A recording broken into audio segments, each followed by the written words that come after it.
नमस्कार बंधुरा একটা खूब सुंदर घरोया रेसिपि भीषण माने इनग्रेडिएंट्स खूब कम लागे खेते भीषण भालो लागे सयाबिन बाटा। चलुन देखे निই सयाबिन बाटा किभाबे बानाबो।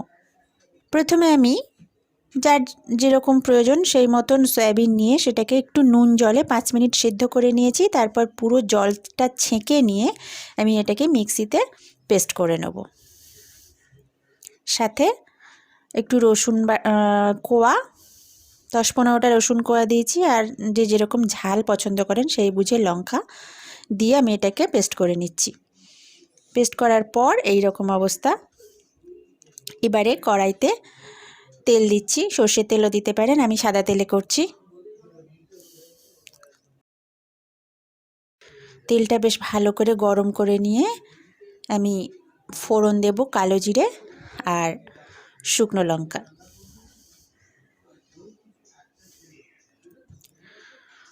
शुकनो लंकाटा बेश एकटा सुंदर गन्ध बेरोबे तखन कुचि करे केटे राखा पेঁয়াজ दिए दिलाम। पेঁয়াজটা एकटू लालचे करे माने जास्ट रंग धरबे एई रकम, खूब बेशी जे लाल करब ता नय।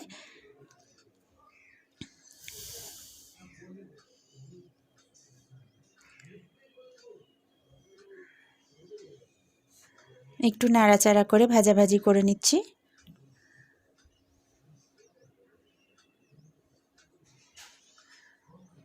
পেঁয়াজটা নরম হয়ে এসেছে।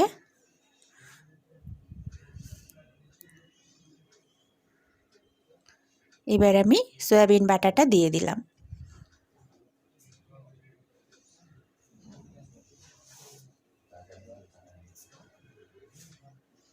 পুরোটা দিয়ে দিলাম। এতে কিন্তু একটুও জল দেবেন না, জলটা যতটা সম্ভব কম দেওয়া যায় আর কি। এবার এটাকে শুধু নাড়াচাড়া করতে হবে। এবার এর মধ্যে দেব স্বাদ মতো নুন,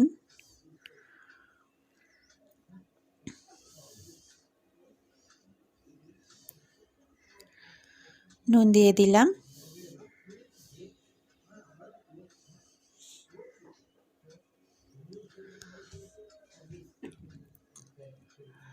হলুদ গুঁড়ো দিচ্ছি, একটু চিনি দিলাম।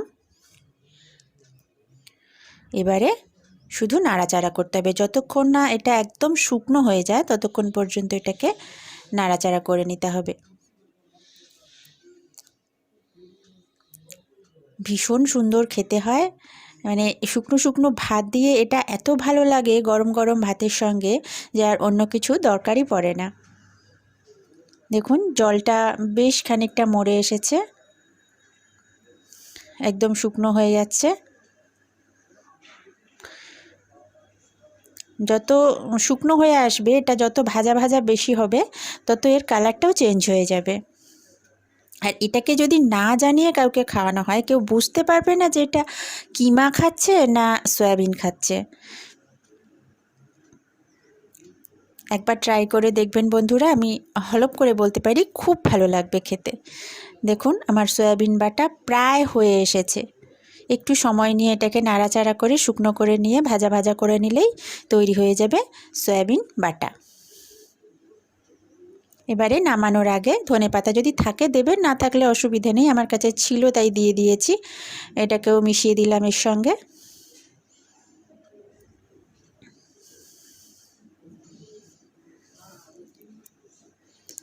ভালো করে নাড়াচাড়া করে দিচ্ছি।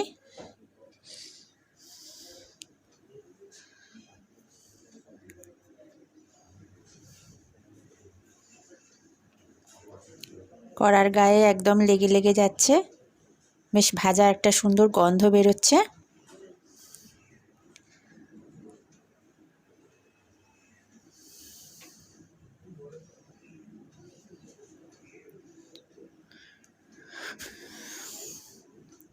খুব জোর আঁচ দিয়ে এটা করবেন না, একটু মাঝারি আঁচে করবেন, বেশি জোরে আঁচ দিলে পুড়ে যেতে পারে। দেখুন হয়ে এসছে, এবার চারদিক থেকে সমস্ত বাটাটা মধ্যিখানে চলে এসেছে।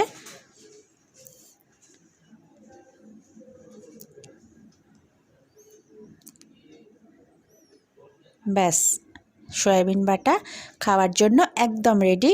গরম গরম ভাতের সঙ্গে সার্ভ করে দিন। তাহলে বন্ধুরা আমার এই রেসিপিটা কেমন লাগলো অবশ্যই জানাবেন।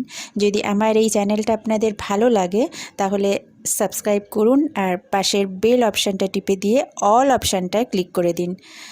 তাহলে ধন্যবাদ বন্ধুরা ভিডিওটা সম্পূর্ণ দেখার জন্য।